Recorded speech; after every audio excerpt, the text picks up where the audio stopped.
Hi everyone, I'm talking real estate and investment today with a local real estate agent, and I know that for many people who are looking to get into their first home and perhaps young, between 18 and 30 years of age, it's often a big decision, and how do you go about it? So I'm here with Stephanie Winpenny. Steph, welcome. Thank you. And Steph, you're a professional, you're a young person, but you're also a professional real estate agent and you bought your first home and so forth. Yep. Can you tell us a little bit about yourself? In terms of home ownership, hubby and I bought our home, I think we just worked out 5 or 6 years ago now. Yes. But prior to real estate, I was a teacher in our local high school. Secondary teacher, and yep. I taught dance and drama and music and all different things. So I've been in real estate for the last year. Okay, and what's the name of your business? We're called Ubiquitous Reality. Ubiquitous Realty, and that's a family business, I believe, with your brother and your mum and dad? Yes, that's right. Fantastic. So all 4 of us work together as a team. Okay, and you're based out in Deception Bay? Yes. In my electorate, so yes. Yeah, that's really good. My favourite place on earth is Deception Bay. It's a great spot, the Bay. Yes. Yeah, and so you're like 26 or something now, so you must have only been like 21 when you bought your first home. That's quite impressive. I mean, yeah. What did you do? How did you save a deposit? What did you look for when sort of buying your first home, Steph? I guess that, well, there's a couple of questions there. So we had the, I don't know, what's the word for it? We were privileged enough, I guess, that my husband and I met quite young, and I don't know how you know when you're 14 and 15 that you love someone and you're going to spend the rest of your life with them, but we knew. So we started thinking at that age what we were going to do about our goals. And so we thought, well, we really want to own our own home one day, and that was our biggest goal. So we thought, well, how are we going to get there? So we knew very young that we had to start saving money to be able to have a deposit to buy our first home. And luckily we had good leadership from our parents on both sides. So they were really helpful for us in terms of encouraging us to put money away and to think wisely about what we were spending our money on. So I guess that's one side of it, is that we knew early on that we needed to start saving because we had that goal. So I think step 1 for us was just knowing our goal. Yeah, so having a goal. Yep, so having a goal to buy your first home, that was important. Yeah. So you wrote that down and went for it, right? Yeah, definitely. Okay. Why not? Yeah, and what are the advantages for young people, I guess, that are looking to buy their first home? I mean, what advantages does buying a property generally give if you buy right? Well, for us the advantage was just, we knew that we had set ourselves up for a future, and that in our minds we always thought that rent money was dead money, and we wanted that sense of ownership and knowing that it was ours and that what we did to it was our choice. And yeah, you can't get that through renting. Okay. Yeah. And look, interest rates are quite low at the moment, so it's probably a fairly good time to buy. But at the same time, if you're a first home buyer, it's probably not great to overstretch yourself. Is that right? And many of the properties you sell, what sort of price range would they be? Look, we're roughly around 400,000. Sometimes a little less, sometimes more. It depends on your client and what property they have. But yeah, in Deception Bay, roughly around 400,000. 400. And what would be you can get some cheaper ones on smaller blocks too? Yeah. So I mean, you can still pick up property in Deception Bay for 300,000 if you're buying intelligently. Okay. Yeah. And so to someone, if we go in the middle there, about 350, someone would need to generally save how much deposit? Look, a good, I guess, port of call is about a 10% deposit. Yes. Yeah.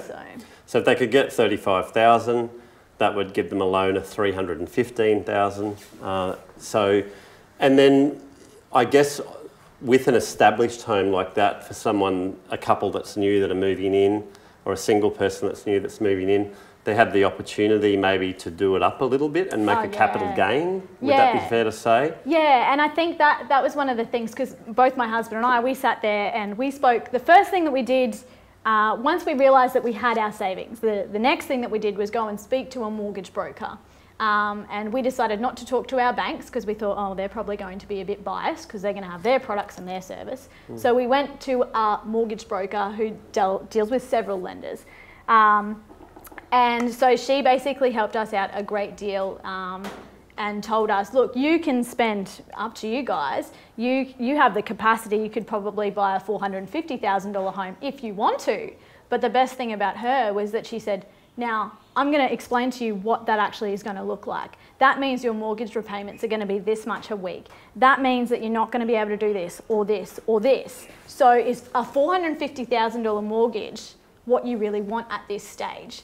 And we sat and thought about it and went, probably not. So we gave ourselves room. So we went for a much cheaper home that we knew had growth, much similar to this home here, that we could renovate and make something of, so that we could have that gain.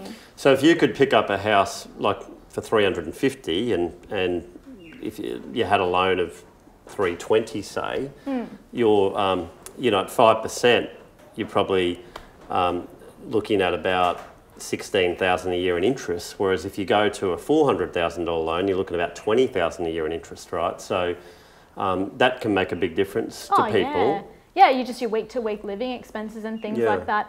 And I mean, you don't necessarily, I mean, we could have, it would have been great for us to have had a brand new home and to have had, gardens and everything already done, and to not have to worry about any work to put into the property, just move straight in.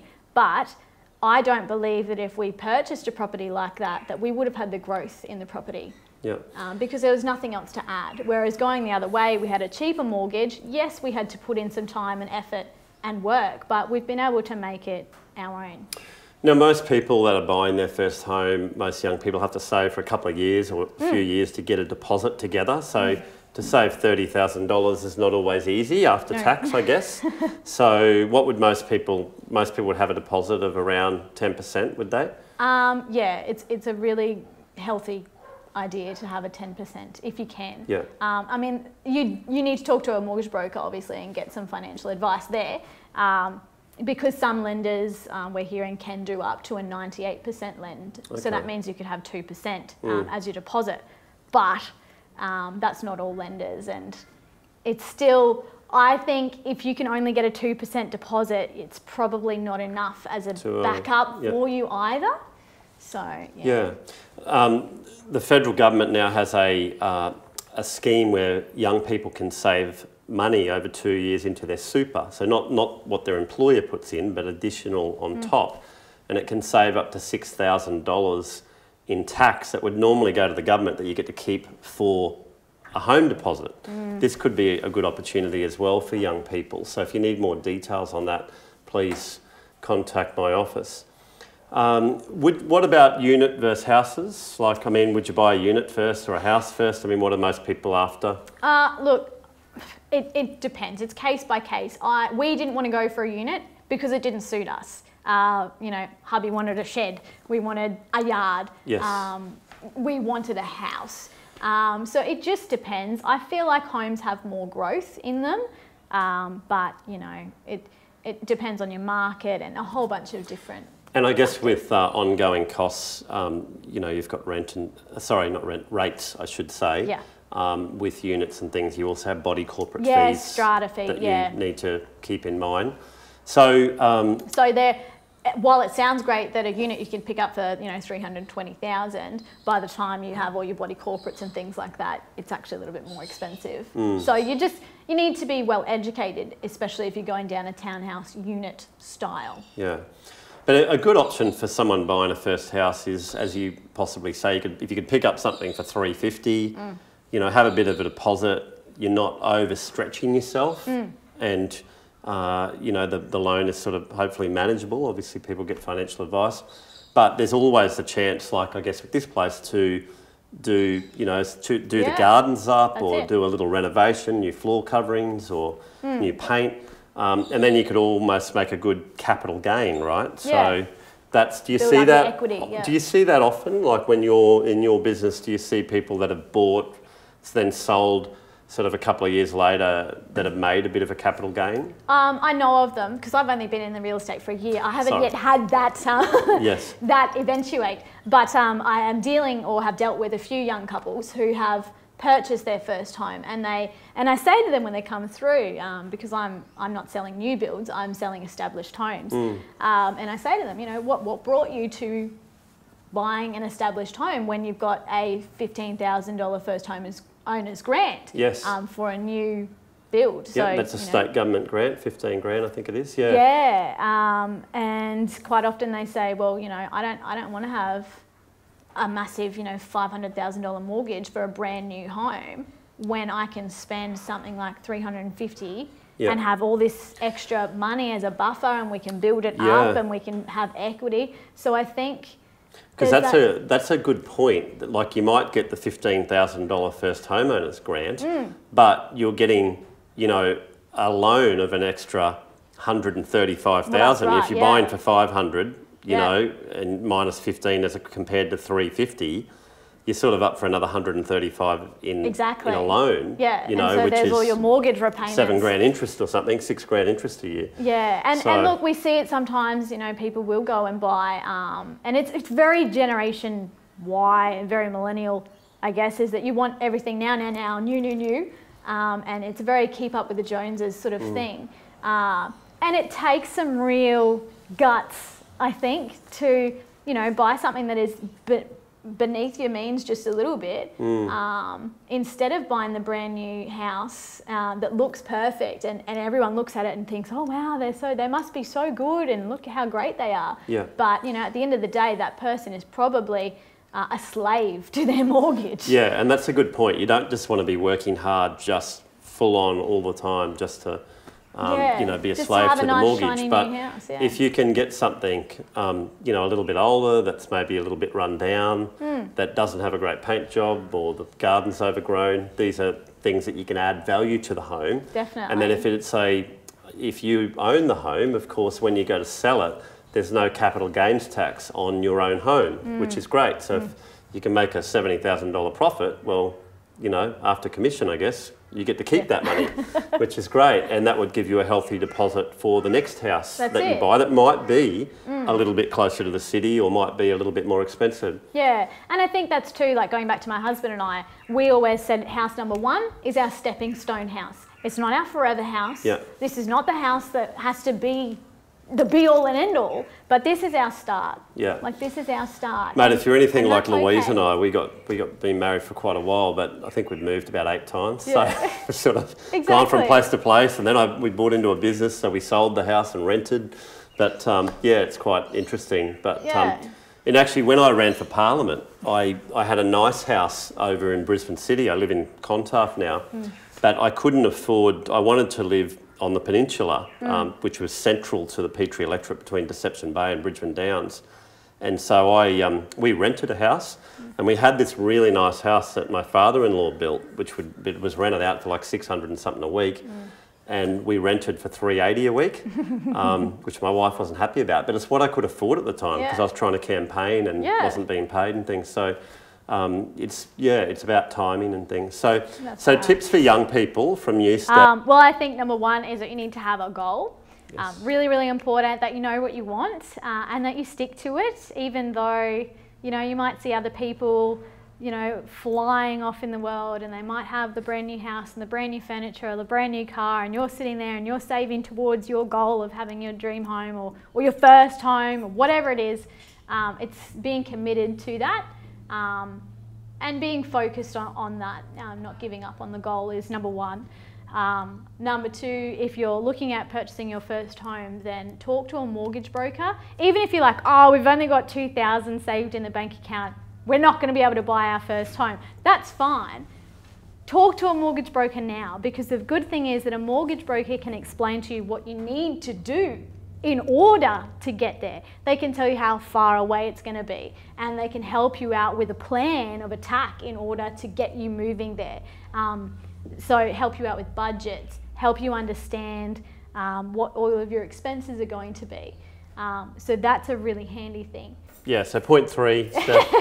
Yeah, so I guess the last thing is, don't over capitalize, or don't buy something that somebody tells you you've got a maximum. You don't have to go to that maximum. You can buy a little bit less, and understand that you don't need to have a big, massive mansion to start off with, and that it's okay. You know, a lick of paint, carpets, little things can help. It's just the stepping stone home to get you to the next place. And even doing that is a great idea because you've got so much value and room to grow. So I think definitely just buy within your means, don't shoot above it, because you know, what happens if you have a $500,000 brand new home with a brand new furniture package and all of a sudden your partner can't work anymore, they get injured or something happens to you, and then you're lumped with this mortgage that's going to put you into stress. Why would you want that? Why not go for something smaller and have a life? You know, have a real life that you can enjoy, and you can take a holiday if you want to, and it's not going to kill you. You're not a slave to it. You know, it's nice to have nice things, but they come at a sacrifice. Yeah. Well, look, Steph, that's really good advice. Thank you for your expert advice. And as a young woman who's purchased her first home, thank you for sharing with other young people. So if you're looking to buy your first home, there's some really good tips there from Steph about making sure you have a goal, about making sure you talk to financial planner and mortgage broker, and then making sure, just remembering that this isn't the Taj Mahal, it's not your home, your forever home in most cases. It's a stepping stone where you can get in, hopefully make a good capital gain and then move on to the next one, and then that might be the one you live in forever. But don't forget as well that you have the option for first home buyers with the super savings scheme. So not the super that your employer puts into your superannuation fund that you touch after you're 55 or whenever you want to retire, but money that you can put in to save for a first home and save approximately $6,000 over 2 years. Contact my office if you want to know more about that. Talk to your financial advisor or an accountant. And if you want to chat to Steph, who's sort of done it and who's involved in a local real estate agent in Deception Bay. Yeah, we'll Steph, put how our do they get hold of you? We'll just put them below or somewhere around the video. Yes. I don't know how Curtis will figure it out. It might be there or it might be there. Can you deal with it if I put it there? Is it here or here? Yeah. And what's the name of your company? Spell it again. Ubiquitous Realty. So UBIQUITOUS. Ubiquitous Realty. Ubiquitous Realty. Stephanie Winpenny. Okay. Thank you, Steph. Thank you very much. The curly words. All right. Good luck. That'll be all right. Cool. Curtis will be able to edit that well, and you'll be fine.